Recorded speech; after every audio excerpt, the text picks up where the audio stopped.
Did you ask the owner of this house for permission? I asked, my voice steady but cutting through the tension like a knife. Jessica stood in the doorway, flanked by suitcases like a conquering general, wearing designer sunglasses and a beige dress that cost more than my refrigerator. My son, Daniel, shuffled behind her, avoiding my gaze.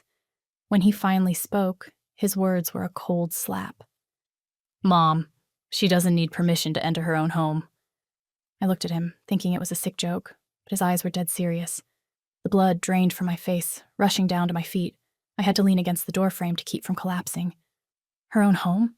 I whispered, my voice barely a thread. "Yes," Jessica said, crossing her arms, her chin tilted up. Daniel explained everything, his voice devoid of emotion. "The deed is in our name now."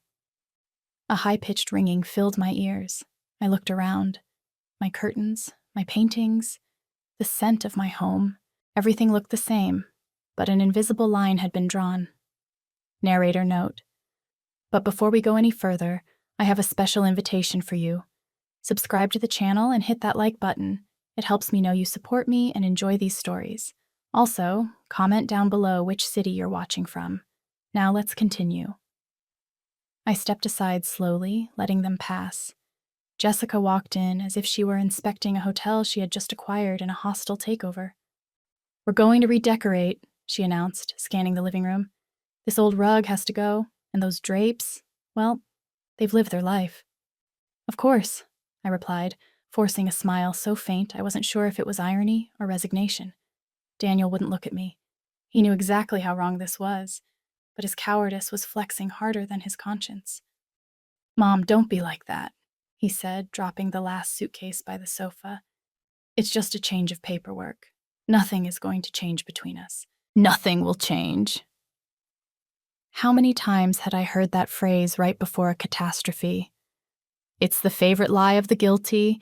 They tell you nothing will change while they are actively lighting the match to burn your world down. I looked at my son and didn't see the boy I raised. I saw a stranger wearing his face.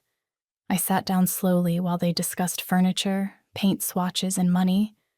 I watched them like I was watching a movie in a foreign language. Jessica walked through the condo with the confidence of an empress. My son followed her, docile, carrying her purse. In that moment, I realized something terrifying. The house, my sanctuary, the place where I raised my son and mourned my memories, was now filled with strangers. But what they didn't know was that I had a secret too. That night, while they slept in the master bedroom, the one I once shared with my husband, I sat in the living room with a cup of black coffee. The city lights shimmered outside, indifferent to my misfortune. I remembered the last conversation I had with Frank. My late husband, Frank, told me before he passed, "Helen, never let anyone take what we built together. Not even our son, if he ever forgets who you are." At the time, I didn't fully understand his words. I thought he was talking about grief, about absence. But now I realized he was talking about this exact moment. The next morning, Jessica came down with a tone that pretended to be kind but dripped with condescension. "Helen, could you tell the doorman that the truck with the new furniture is coming tomorrow?" "New furniture?" I asked. "Of course, ours. You can keep the old stuff if you want. It'll be useful in your new place." "My new place?" I repeated. "Yes, Daniel didn't want to tell you yet, but..." She paused, looking at my son, who appeared in the doorway looking guilty. "We're going to sell the studio unit downstairs. You can move in there. It'll be cozier for you." Daniel lowered his head. "Mom, it's for the best. The rent is paid off. You won't have to worry about a thing. And us, we're staying here." Jessica smiled smugly. "The family is growing, you know? We need space." I didn't answer. I just looked at them. Daniel avoided my eyes. Jessica adjusted her bracelets and went up the stairs. Then, without them seeing, I smiled. A slow, almost imperceptible smile. They thought they had cornered me, but they forgot one thing. I never signed my name off the papers, and what they were about to discover would return not just the house to me, but my power. That afternoon, I went for a walk. I went to the park where Frank and I used to stroll. I sat on our usual bench, hands in my lap. The air smelled of damp earth and pine. Houses aren't inherited, Helen, he had told me once. They are cared for. Remembering that, I decided it was no longer time to care, but to recover. I walked back home with a slow but firm step. In the elevator, I checked my reflection in the mirror. A 70-year-old woman stared back. White hair pulled back, wrinkles deep. But the eyes, those eyes were the same as when I was 20. Eyes that knew how to wait. Jessica was in the kitchen, rummaging through my drawers. "Oh, you're back," she said without looking up. "I was looking for the condo documents." "And why are you looking for them?" I asked, leaning against the doorframe. "Because Daniel asked me to have them handy. We're signing some paperwork tomorrow." I approached slowly. "Paperwork?" "Yes, don't worry. You just sign where I tell you." I took the papers from her hands and looked at them. They were fake copies, a bad imitation of my signature, a fabricated deed. "I see you've been busy," I said, with a calmness that unsettled her. "What?" she asked, feigning innocence. "Nothing. I was just thinking that a woman who lies this well could have had a successful career in theater." Her face tightened. I don't understand what you're referring to." "You will soon, honey. Very soon." That night, I slept little. I heard Daniel whispering on the phone in the hallway. "Yes, we sign everything tomorrow. Don't worry, I'll handle it. Mom doesn't suspect a thing." I covered my mouth to keep from laughing. How little he knew his mother. When dawn painted the walls gray, I made coffee and sat by the window. The golden light fell in my hands, and in them, the phone. I dialed my lawyer's number. "Mr. Patterson, it's Helen Harper." "Helen, good to hear from you. Is everything all right?" "Depends on what you mean by all right. I need to activate the document I left with you years ago." There was a silence. "Are you sure?" "More than ever." Internal monologue. "They see gray hair and assume a decaying mind. They see a slow walk and assume a weak spirit. But they don't know that patience is a weapon, and I have been sharpening mine for decades. Let them think they have won.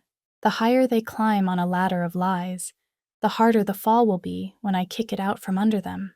The next day, when Jessica and Daniel sat across from me with their fake papers and hypocritical smiles, I felt a serenity that only comes when you've suffered enough. I poured coffee. "Well, Mom," Daniel said, "everything is ready. We just need your signature." I took the pen, pretended to read, and signed. They breathed a sigh of relief. "Perfect," Jessica said. "We move officially in a week." I stood up slowly and walked them to the door. "And my key?" I asked. "You won't need it, Mom," Daniel replied. "This is our house now." I smiled without saying a word. "You're right, son. I won't need it." When they left, I dialed another number. "Mr. Patterson," they signed. "Perfect," he replied. "Then we will proceed with the change." I leaned my head against the wall and closed my eyes. Frank was right. Justice is slow, but it arrives. And although they didn't know it yet, in 10 minutes they would be on the outside, begging me to let them in. I wasn't always a suspicious woman. There was a time when a word was enough for me to believe, a hug enough to feel safe. That time ended the day I buried my husband. Since then, I learned that promises, like flowers at a funeral, are only beautiful while they last. Frank and I met at a market nearly 50 years ago. He sold construction materials, and I worked as a seamstress downtown. He was tall, soft-spoken, with a steady gaze. He was never a man of pretty words, but he had something worth more. He kept his word. In the early years of our marriage, we went hungry, had debts, and even ended up homeless. But together, we built everything up. I remember when we bought this condo. Unpainted walls, cracked floors, a bathroom that dripped like it was crying. Frank smiled and said, "Look, Helen, someday this will be our kingdom." And it was. For decades, every brick in these walls held a piece of our history. Daniel's laughter as a child, Christmases with music, silly arguments, and silences of reconciliation. Frank died 9 years ago. A heart attack took him while he slept in the armchair. the newspaper on his chest and the TV on. That night, my world collapsed. For months, I couldn't even enter this living room. I lived locked in the bedroom, blinds drawn, talking to his picture. Daniel was my comfort. He came every day, brought me food, talked about his work, about Jessica. I listened and felt that, at least, I still had a part of Frank through him. But over time, something began to change. Daniel became impatient. He no longer talked about memories, but about papers, signatures, and properties. He asked for documents under the excuse of helping me with the bills, and one day, while I was still in mourning, he brought me an envelope. "Mom, the bank needs your signature to update some data." "Nothing important, just a formality." I trusted him. I signed. That same afternoon, I felt Frank watching me from his portrait, serious, as if trying to warn me. Weeks later, I discovered by accident that those papers weren't from the bank. A neighbor who worked at a notary told me that Daniel had presented a copy of my signature to start a property transfer process. At first, I didn't want to believe it. I thought there must be a mistake, that my son couldn't do that to me. But reality is cruel when you look it in the face. He did it. I cried in silence for days, not because I feared losing the house, but because I understood I had lost something much worse. Trust. However, I didn't crumble. That same week, I went to my lawyer's office, Mr. Patterson, Frank's friend from their youth. I brought him everything I had: copies, receipts, documents. He reviewed them calmly and said, "Helen, your husband was more cautious than you imagine. There is something your son doesn't know." He showed me a document I had forgotten, Frank's original living trust, with a clause he had added years ago. It was a yellowed page with his firm handwriting. It read, "In the event that my wife is pressured, manipulated, or deceived into signing the cession of any of our assets, said act shall be automatically null and void. Any transfer attempted without her genuine consent shall be invalid, and in case of doubt, the judge must listen first to the voice of my wife." I read those lines over and over. Every word was a caress, a promise kept from the grave. Frank had foreseen even betrayal, and with that gesture, he had given me back something I thought lost: control. I kept quiet. I didn't tell Daniel anything. I kept signing papers, listening to their lies, and pretending not to notice Jessica's triumphant look. They thought they were winning, but what they were really doing was showing me exactly how far they were willing to go. Frank once taught me that people show their true selves when they think you aren't looking. So that's what I did. I looked. I watched Jessica open my drawers, check my letters, talk to notaries on the phone. I heard her tell my son, "When your mother is gone, this place will be ours." And Daniel replied, "Don't talk like that. She's still alive." "Then hurry up," she answered, laughing. "I don't want to live my whole life with an old woman hovering over me." Every word hurt, but it also gave me strength. Sometimes pain tempers the soul, like fire tempers steel. A month later, I decided to make my own move. I went back to Mr. Patterson's office and signed a new document. An update to the trust. This time, everything remained under my absolute control. And I added something else. A secret clause written in my own hand that only he and I knew. "If my son or his wife attempt to appropriate my assets without my consent again, they will lose all legal rights to them, and the property will pass directly to the Frank Harper Foundation." Patterson sealed it, looked at me, and said, "Helen, this isn't just justice. It's protection." I nodded. "I don't want revenge, Mr. Patterson. I just want to sleep in peace." For a while, I felt a certain calm. Daniel came around less. Jessica only appeared when she needed money, and I pretended to continue being the weak, oblivious woman, the poor little old lady who doesn't understand laws. They didn't know that every one of their steps brought me closer to my moment. Sometimes while cooking, I spoke to Frank in a low voice. "See, old man, they're falling on their own swords." And I seemed to hear his discreet laugh, the one that made the windows rattle when something amused him. One night, Daniel arrived with a sugary tone that gave me chills. "Mom," he said, patting my shoulder, "I brought you a cheesecake from your favorite bakery." "Thank you, son. To what do I owe the gesture?" Nothing. I just want you to know we love you. Right, Jessica? Of course, Helen, she replied with a smile so fake it looked painted on. I just watched them. The one who fakes affection always fears silence, and mine made them uncomfortable. That night, when they left, I opened my drawer and checked the papers. Everything was where it should be. The blue folder with the trust, the lawyer's sealed copy, the envelope with the secret clause, and beneath it all, Frank's letter. I took it and read it again. Helen, if someday a mother's love blinds you, remember that children are raised to fly, not to loot the nest. When the moment comes, have no mercy. Dignity isn't inherited, it is defended. I cried that night, not from sadness, but from love, because I understood that the true inheritance Frank had left me wasn't property or money. It was strength. The next morning, I looked in the mirror and saw something new in my eyes. They were no longer the eyes of a wounded mother. They were the eyes of a woman who had decided her story wouldn't end with pity, but with justice. I poured coffee, opened the windows, and let the sun in. The condo, for the first time in years, felt like mine again.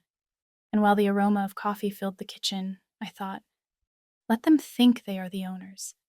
Let them enjoy their illusion. They don't know that the ground they walk on no longer belongs to them, because although they didn't know it yet, that signature they were waiting for so badly would be the beginning of their downfall.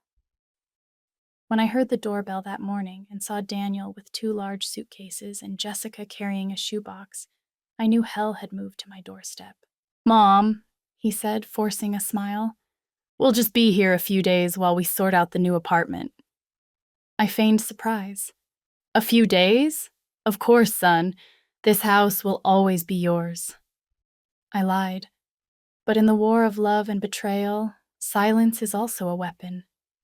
Jessica walked in without taking off her shoes, dropped the boxes on the floor, and said, "Daniel, tell the doorman to bring up the rest. I'm not getting dirty going up and down." "Whatever you say, honey," he replied, running to obey her. I watched her calmly. Her red nails looked like claws. She looked at my living room like someone appraising the price of an antique. "Everything looks so small, doesn't it?"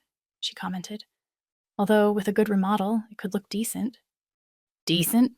I repeated, containing my rage. "Yeah, I guess so."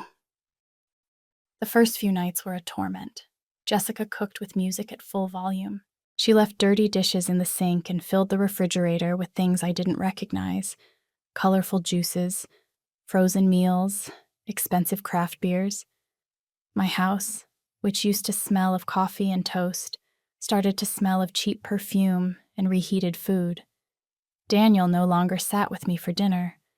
Now he ate in front of the TV with her, laughing as if life were a sitcom. One afternoon, while I was washing dishes, I heard Jessica tell him, "Daniel, tell your mother to stop using those old dishes. It disgusts me to eat off those plates." "Jessica, please," he whispered. "Just do it. I don't want to catch her old lady habits." I stood still, hands under the hot water. I felt my heart tighten, but I said nothing. People who enjoy humiliating others don't deserve an immediate response. They deserve a slow lesson. A few days later, they brought more things: a new TV, curtains, a huge mirror, and even a king-size bed that didn't fit well in the room. "Mom, could you sleep in the small room for a while?" Daniel asked me with a trembling voice. "The sewing room?" I asked. "Yes, just while we organize everything," I nodded. "Of course, son, don't worry." Jessica smiled, satisfied. "It's good you understand, Helen. This way everyone will be more comfortable." That night, I moved my things to the small room down the hall, the same one where I kept the sewing machines and photo albums. The mattress was old, the air smelled musty, but I didn't cry. While I arranged my blankets, I thought, every queen knows when to yield the throne to prepare for her return. Over the weeks, they took over everything. Jessica organized gatherings with her friends in my living room. I heard their laughter from the back room and felt the echo hit the walls. Sometimes I went into the kitchen and heard them talking about me. "I don't understand how she can live surrounded by old things," one said. "Oh, Jess, leave her be. She doesn't have much time left anyway," they laughed. They laughed at me in my own house. One afternoon, one of them dared to say, "What if you send her to a nursing home? With what this condo is worth, you could buy a more modern one." Jessica shrugged. "All in good time.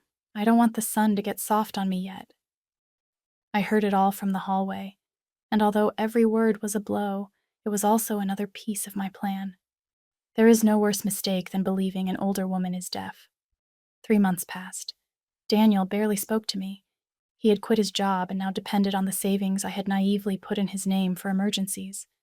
Jessica controlled everything, the shopping, the bills, even the mailbox keys, but her ambition was so great it made her careless. She left documents on the table, calls unconnected, emails open on the computer. And that's how I discovered what they were plotting. They planned to sell the condo to a foreign buyer. The deal was almost closed. They just needed my signature or a forgery. That night, I didn't sleep. I sat by the window, watching the lights of the building opposite. I remembered Frank's hands on mine when we signed the original deed.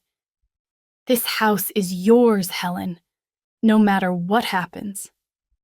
I clenched my fists. "Don't worry, Frank. They won't take it from me. Not from me. Not like this." The next morning, I went down to Mr. Patterson's office. "Is the paperwork ready?" I asked. He looked at me with complicity. "More than ready. When they sign the papers you give them, they will be out of everything." "Perfect." "Are you sure about what you're going to do, Helen?" "Sure? No." "Determined?" "Yes." I left there with a folder under my arm. When I got home, Jessica was sitting on the sofa talking on the phone. "Yes, we move in 2 weeks. The old lady suspects nothing." She laughed. "Don't worry, baby. This is already done." I watched her from the hallway. Baby? So there was another man. Of course, money is never enough for those who don't know how to love. That night, while preparing dinner, I proposed, we could meet tomorrow. Talk calmly, the 3 of us. Jessica looked at me suspiciously. "What for?" "To fix the papers once and for all. I don't want to leave pending problems." Her eyes lit up. "Really?" "Really," I replied, with a calm that only time teaches. The next day, I dressed in my best blouse, put on perfume, and made coffee. Daniel and Jessica arrived punctually. On the table sat 3 cups and a blue folder. "Is that what needs to be signed?" Jessica asked, anxious. "Yes, everything is there." I watched her as she flipped through the papers. Her fingers trembled with excitement. Daniel took the pen. "Here, Mom." "There, son." They both signed. They didn't even read it. The sound of the pen on the paper was the sound of my revenge beginning to be written. When they finished, I closed the folder, smiled, and said, "Thank you. I'm glad everything is clear." "And now what?" Jessica asked. "Now, nothing. Rest. Tomorrow you will understand." She didn't understand what I meant. I didn't explain it to her either. Some lessons need silence to take effect. That night I didn't sleep. My heart beat so hard I felt its echo in the walls. I looked at the clock. 10 hours until the lawyer filed the documents. 10 hours until everything they had done turned against them. 10 hours until they understood that the owner of the house had never ceased to be so. I lit a candle in front of Frank's portrait. "Almost there, old man," I whispered. "It's almost over." And in the silence of the dawn, the flame flickered as if he were answering me. "I'm proud of you." They say older people lose reflexes, become slow, distracted, fragile. That's what Jessica thought every time she saw me walk slowly, or when I pretended to forget things. But if I learned anything in this life, it's that silence can be sharper than a knife. And while she thought I was aging, I was actually counting the days. The morning after that signing, the atmosphere in the house changed. Jessica hummed, smiling as if she had won the lottery.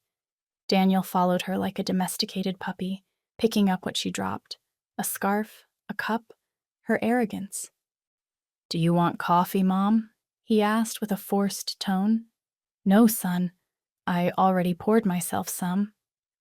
"Oh," he stammered, looking for another excuse to talk to me. "Well, in a few days, we'll make some changes here. Nothing serious." Jessica intervened immediately. Yes, Helen, just details. New paint, modern curtains, fewer old things. I nodded, smiling. Sounds good to me, although don't worry, you won't be here much longer. She laughed without understanding. Oh, Helen, you're always so mysterious. Mysterious? Yes. If she knew what I kept in my purse, she wouldn't dare call me that. Inside was the copy of the deed they had just signed, sealed and notarized. The document that, without reading, had stripped them of everything they thought they possessed. That day, while they went out for lunch, I stayed alone. I opened the windows and let the air in. I looked around and felt a mixture of sadness and relief. Everything was where it always was, but the spirit of my house didn't belong to me entirely yet. Not until I finished what I had started. On the dining table, a portrait of Frank seemed to watch me. Don't worry, old man, I told him. Not much longer now. And in a low voice, I recited something he used to tell me. The one who stays silent doesn't always surrender. Sometimes they are calculating the strike. At night, I feigned tiredness. I sat in the armchair and closed my eyes, listening to Jessica talking on the phone in the bedroom. Yes, baby, she said.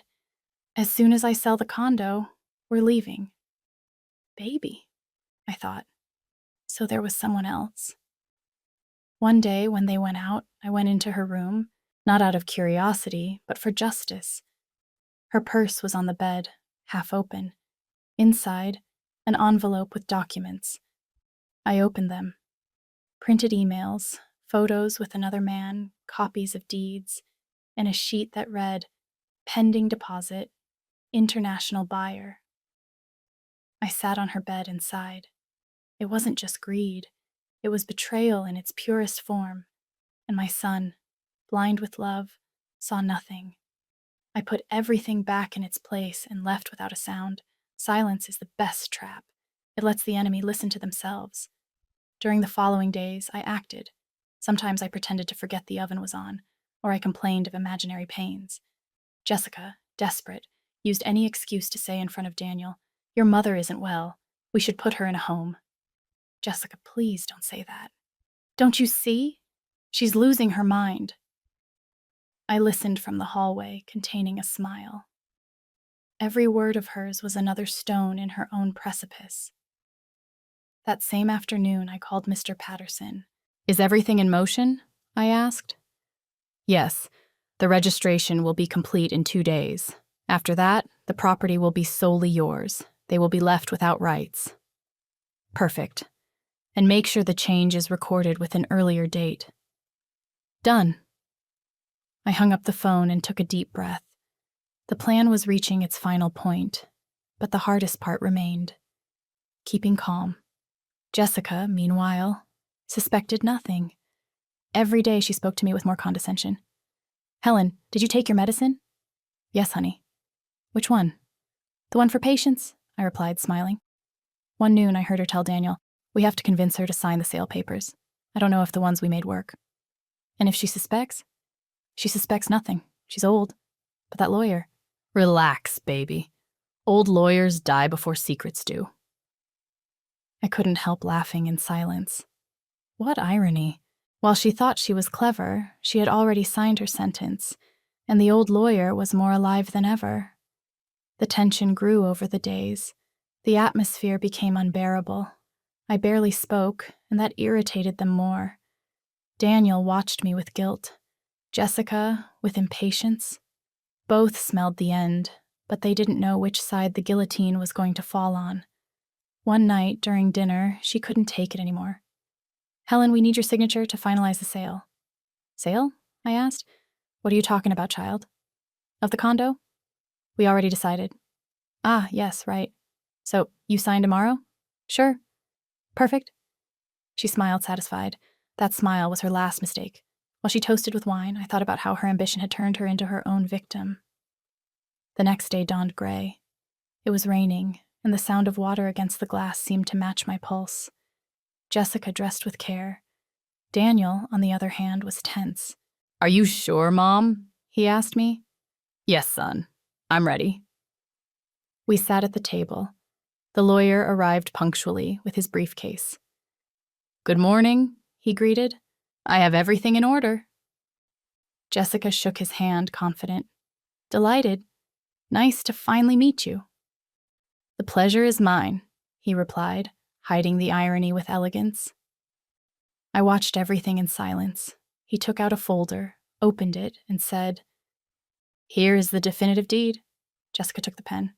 Where do I sign? Here and here, indicated the lawyer. She signed with a broad smile, almost theatrical. Daniel, too. When I finished signing, the lawyer put away the papers with a solemn gesture. Done. And now? She asked, anxious. Now, nothing.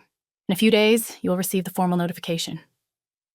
They didn't know that notification would state that the property had been irrevocably transferred to my name, with retroactive effect, and that any subsequent sale would be null and void. When they went to celebrate, I stayed alone. The house was calm, but beneath that calm beat a hurricane. I sat on the sofa, closed my eyes, and felt tears slide down my cheeks. Not of sadness, but relief. Because that day I understood something. Silence has a high price, but when paid with dignity, it becomes power.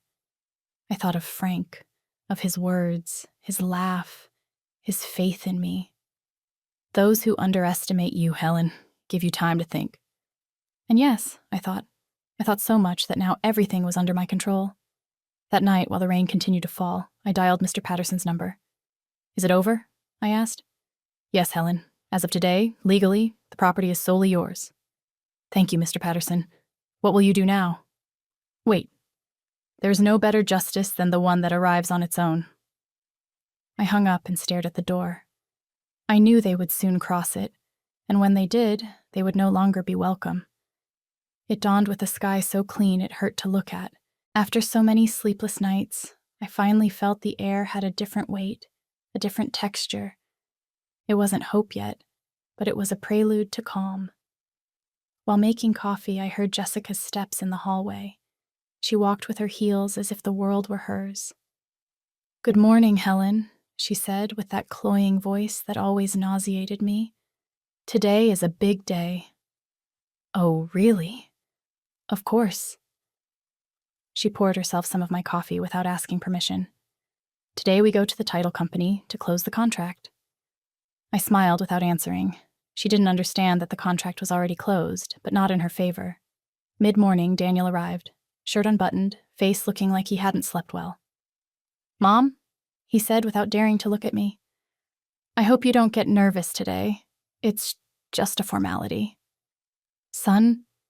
Nerves are for those who don't have a clear conscience. Don't start, please. Jessica is excited. I know. Illusions are dangerous when they aren't supported by the truth. He lowered his gaze and left without answering. Poor Daniel. He didn't understand that the greatest revenge wasn't screaming at him or punishing him, but letting life show him the truth on its own. While combing my hair in front of the mirror, I looked at myself closely. At 70, wrinkles weren't my shame. They were my armor. Every line was a survived story, and that day I was about to write the last one. Narrator note. Before we continue, tell me here in the comments what you think of this story so far and what you would do in my place. Don't leave the video, because what comes next will give you goosebumps. Now, let's continue. We arrived at the law office at noon. The sun beat down on the pavement, and Jessica walked ahead of us, blue folder in hand. Don't be long, Daniel, she was saying. Afterwards, I want to go to lunch at that new restaurant. Mr. Patterson was already waiting for us. Good morning, Mrs. Harper. He shook my hand with respect. Everything is ready. Thank you, Mr. Patterson, I replied. Jessica couldn't hide her enthusiasm. Everything is in order, right? I don't want complications. Absolutely, said the lawyer, looking at the documents. We just need your signatures. We sat across the table. Daniel took the pen. Where do I sign? He asked. Here, indicated the lawyer. And your wife here, please. Jessica signed with a wide smile, almost theatrical. Done, she said, dropping the pen. Officially, the condo will be sold in less than a week. The lawyer looked up. Sold? Of course, she shrugged. That's what we agreed. No, ma'am, replied Mr. Patterson, with a serenity only authority provides. What you signed was not a sale. Daniel looked at him confused. What are you saying? That what you signed was an irrevocable renunciation of rights to the property. How? Jessica stood up abruptly. That can't be. Shh. Yes, it can, I said, voice low but firm. And it is. The silence in the room was so thick you could cut it. Daniel turned to me pale. What did you do, Mom? What I had to. You tricked us. No, I corrected him. You tricked yourselves. I just let you sign what you wanted so badly. Jessica slammed the table. That's illegal. It is not, the lawyer intervened. Everything is in order, signed, sealed, and notarized, furthermore, with a retroactive date. It can't be, she screamed. It is, ma'am, he said, closing the folder calmly. As of today, you and your husband have no rights over the property. Daniel collapsed into the chair. Why, Mom? He asked, voice breaking. Why did you do this? Because you forced me, I replied, looking at him with tenderness and sadness. Because you wanted to take the only thing I had left of your father, and because you forgot that a mother can be humble, but not stupid. Jessica started to cry, not out of repentance, but out of rage. This isn't going to stay like this, she screamed at me. Oh, yes, it is. I stood up slowly. And I'll tell you something, Jessica. When ambition blinds someone, you don't need to punish them. The punishment is their own reflection. She tried to speak, but the words choked her. Daniel looked at her, defeated. For an instant, I thought I saw the boy who used to run through those hallways, the one who gave me crooked drawings with red hearts. That memory hurt more than any betrayal. When we left the office, the air had a different taste. The weight I was carrying had dissolved, as if justice smelled like freedom. Jessica walked a few steps behind, muttering insults. Daniel said nothing. He just followed me, gaze lost, as if he finally understood he had hit rock bottom. We got into a taxi in silence. During the ride, he barely dared to ask, "And now what happens?" "Nothing," I replied. "The house will remain the same, only now it belongs to the one who respects it." He nodded, without strength to reply. When we arrived at the building, Jessica rushed toward the doorman. "Joe, don't let us in. This woman stole our house." The man looked at me with confusion. "Mrs. Harper, what's going on?" "Nothing, Joe. Just that some people forget who the owner is here." I took out the copy of the registration and showed it to him. "From today, no person enters without my authorization." "Understood, ma'am." Jessica froze. "Are you kicking us out?" "No," I replied. "I'm just giving you back the freedom you wanted so much." Daniel lowered his head. "Mom, go to your mother-in-law's house, son. She always wanted to have you close." "Don't do this, please." I already did. I went up to the condo alone. I closed the door and, for the first time in a long time, breathed without fear. The silence returned to the sound of before, the sound of peace. I walked to the living room. The curtains were still open, and the sunset light bathed the walls. In the portrait, Frank looked at me as if smiling. "I did it, old man," I whispered. "I recovered what was ours." And for a second, I swear I saw the sunlight caress his face in the photo, as if giving me his blessing. That night I heard knocking at the door. It was Daniel. "Mom, let us in, please. Just to get our things." "There is no ours anymore, son, but I'll let you in for 5 minutes." They entered, heads down. Jessica was crying, but her tears had no soul. They took some bags, shoes, coats. Before leaving, she looked at me with hate. "This doesn't end here." "Yes, it does," I told her, "because evil always ends when it runs out of people to damage." I closed the door slowly, and while I heard the echo of their footsteps moving away, I sat in the armchair, caressing the rim of my coffee cup. I had recovered my house, my dignity, my silence, and I understood something. Sometimes revenge isn't screaming, "I won," but watching in calm as the enemy collapses on their own. The house smells again of coffee, toasted bread, lavender soap, and freshly ironed clothes. It smells of home. After they left, I spent 3 days cleaning every corner. It wasn't just dust I was sweeping, but rotten memories. Every glass I washed, every curtain I opened, seemed to expel from the walls the dense air they had left behind. When I finished, I sat on the floor, exhausted, and cried. But it was a different cry. It wasn't sadness, it was relief. I had recovered something more valuable than property: peace. Daniel didn't appear for weeks. Not a call, not a letter, not a visit. At first, it hurt. I am a mother, after all. A part of me kept waiting to hear his voice at the door, like when he was a boy shouting, "Mom, I'm home!" But that voice didn't come, and over the days I understood that sometimes the silence of children is the only answer parents deserve when they are betrayed. I took refuge in my routine. I woke up early, made my bed with care, prepared breakfast, and played old music. I went back to reading my novels, tending my plants, sewing my old tablecloths. Solitude, which used to scare me, was now a silent friend. At night, I talked to Frank, as always. "You know, old man," I told him, facing the portrait, "the house is breathing again. No more shouting, no foreign footsteps, no crooked looks." And I seemed to hear him answer me, with that deep voice that still lives in my memory. "I told you, Helen, those who betray end up betraying each other." One random Tuesday, while watering the balcony plants, Joe called me from below. "Mrs. Harper, someone left an envelope for you." "From whom?" "I don't know, ma'am. They left it at the desk, no name." I went down. It was a white envelope, no return address, just my name written in blue ink.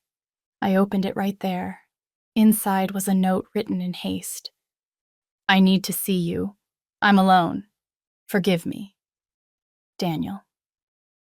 My heart skipped a beat. I went back to the apartment, sat in the armchair, and read the note over and over. For an instant, the mother in me wanted to run and hug him, as if the past could be erased with a pardon. But the woman I was now, the one who had survived humiliation, deception, loss, knew that forgiveness without change is worth nothing. I left the note on the table. "If he really wants to redeem himself," I murmured, "he will come looking for me with his head held high, not with hidden letters." Another 3 days passed without news, and just when I was starting to get used to the silence, there was a knock at the door. 3 soft, contained knocks. I opened it. It was Jessica. She was haggard, makeup running, gaze lost. "What are you doing here?" I asked. "I need to talk to you." "We have nothing to talk about." "Please," she said, trembling. "Just listen to me." Her voice sounded different. There was no longer arrogance nor pride, only exhaustion. I let her in. She walked to the dining room, looking at everything as if it were a museum of the past. "It's still the same," she said with a weak smile, "just like when we lived here." "I didn't live with you," I replied. "I survived you." She stayed quiet. She took an envelope from her purse and put it on the table. "This is for you." I opened it. "Divorce papers." "Daniel signed," she said. "We separated." I looked at her in silence. I expected some reaction, but I didn't know what to feel. I just watched her as she crumbled little by little in front of me. "I lost everything, Helen," she said, crying. "The money, the house, him. I have nowhere to go." "And what do you expect me to do?" I asked. "I don't know. I just wanted to tell you that you were right." "About what?" "That evil returns. Everything I did to you, it came back multiplied." I listened without moving a muscle. Inside, a part of me was moved, but another, the one that had bled in silence, couldn't forget. "Don't look for comfort in me, Jessica," I said. "I am neither a saint nor an executioner, but I will tell you something. Sometimes, ruin is the only teacher that teaches what pride never wanted to learn." She sobbed, lowering her head. "I just wanted to apologize. Forgiveness isn't always spoken. Sometimes it is demonstrated," I replied. "Demonstrate it by living differently." She stood up slowly. "Thank you for letting me in." "Don't thank me. It was the house that let you in. Walls also forgive, but they don't forget." I walked her to the door. Before leaving, she looked at me with tears in her eyes. Do you think God forgives me? If you seek him truly, yes. But first, you will have to forgive yourself. And she left. Without screaming, without insults, without looking back, just a shadow dissolving in the hallway. That night, upon closing the door, I felt something strange. Compassion. Not for her, but for what she had become. A woman who had everything and ended up with nothing because she never understood that respect is worth more than power. I poured myself some tea, lit a candle, and opened the notebook where I wrote my thoughts. I wrote, "The silence that remains after forgiveness is the purest sound of freedom." And below, I added, "The house breathed again, not because those who dirtied it left, but because the one who inhabited it learned to love herself again." 2 weeks later, I received another letter, this time in Daniel's handwriting. "Mom, I'm working. I don't know if I deserve to see you, but I want to try. Thank you for not pressing charges. Someday, I hope you can hug me without resentment." I read it calmly. I didn't cry. I just smiled. Because I understood that true justice doesn't always destroy. Sometimes it corrects. And, although the wound takes time to close, it also teaches that love without limits becomes weakness. That night, I went out to the balcony. The air was fresh. The city slept. The distant lights looked like stars fallen on the asphalt. I breathed deep and closed my eyes. For the first time in a long time, I felt alive. I was no longer afraid of being alone because solitude wasn't emptiness. It was space for myself. And while the wind moved the curtains, I knew my story wasn't over yet, because the house was breathing. And with every breath, I was also starting over. I saw him appear from the balcony one cloudy Sunday afternoon. Daniel walked slowly, with the same clumsy step he had when he was a boy and came to apologize for breaking something. But this time, what he had broken wasn't a vase or a toy. It was my trust, my peace, and the memory of the son I thought I knew. I stood watching him as he climbed the building steps. He carried a bouquet of flowers in one hand and a folder in the other.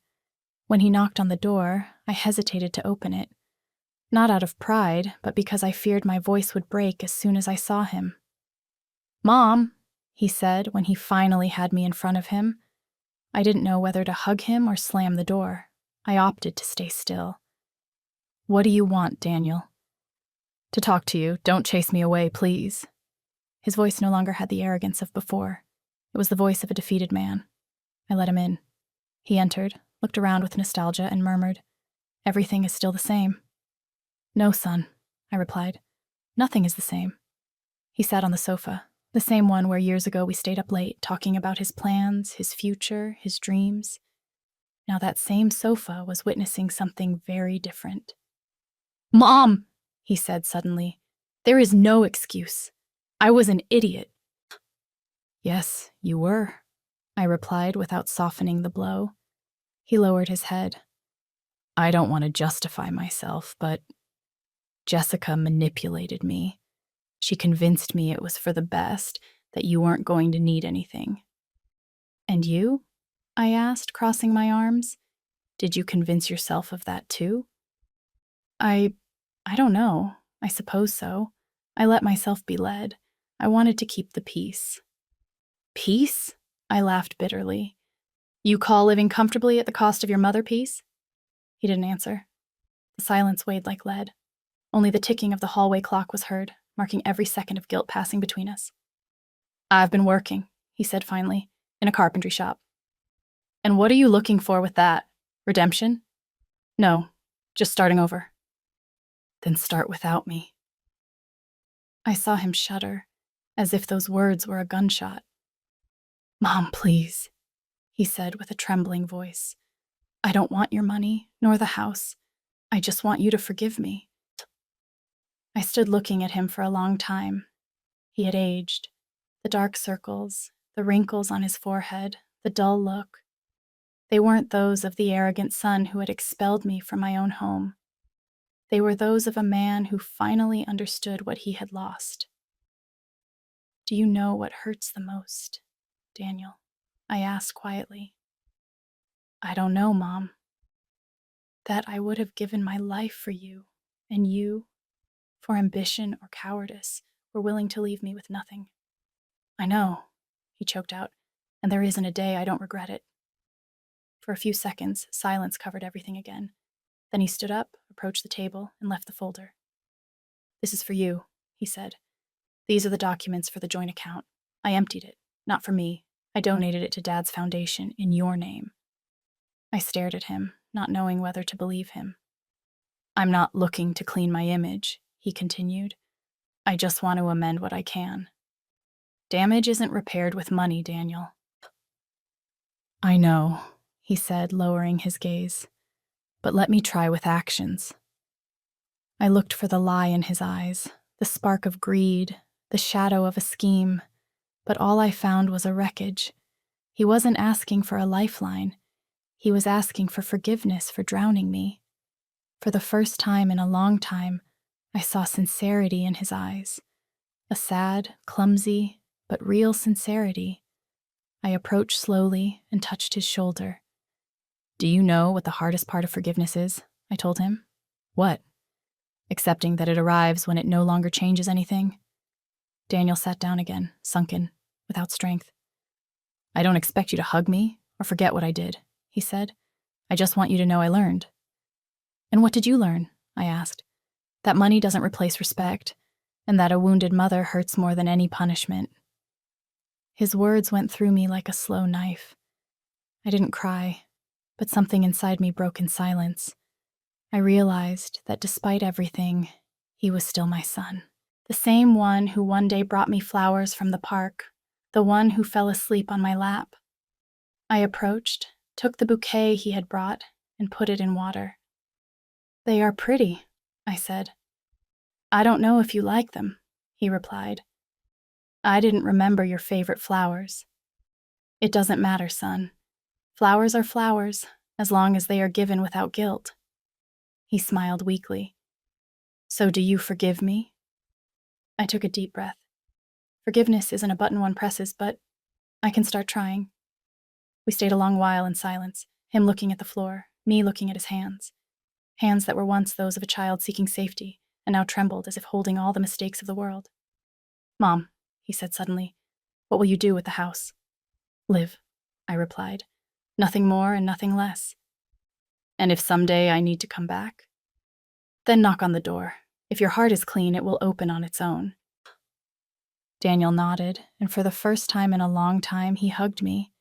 It wasn't a long or warm hug, but a fragile gesture, fearful but sincere. I felt him tremble against my chest, as if dissolving in repentance. I caressed his head, like when he was a boy. That's enough, son, I told him. The past isn't erased, but it is overcome. When he left, the house fell silent again, but this time it wasn't the heavy silence of before. It was a silence that breathed, that had rhythm. I stood by the door, watching him walk down the hallway. His figure faded in the gloom, and with every step, he seemed to drop a piece of guilt. I closed the door and leaned against it. Frank would have been proud, I thought, because I didn't do justice with rage, but with truth. And that hurts more, but heals better. That night, I opened my notebook and wrote, A mother's love doesn't die with betrayal. It just changes shape. It learns to love with distance, to protect without getting close, to forgive without forgetting. Then I turned off the lamp and went to bed.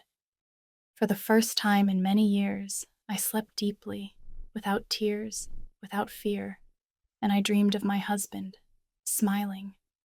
We were the three of us as before, Frank, Daniel, and I in the dining room. He looked at me and said, Now, Helen, you can rest. It has been months since Daniel crossed that door with eyes full of shame. Since then, the house has regained its soul. There are no shouts, no foreign steps, no thick air that hurt to breathe. Now it smells of coffee, fresh flowers, and life and peace. I learned that forgiveness is not given to forget, but to liberate oneself. Frank left me a letter that said, Don't seek revenge, Helen. Seek balance. Power is not in crushing, but in looking back without becoming like them. I lost a lot, but I kept the essential: my name, my peace, and my strength. The true revenge is not to destroy, but to live without fear. And the final lesson of life is not to win, but to let go without losing yourself. If this story moved you, subscribe to the channel, leave a like, and comment which city you are watching from. I am Helen Harper, and this was my story.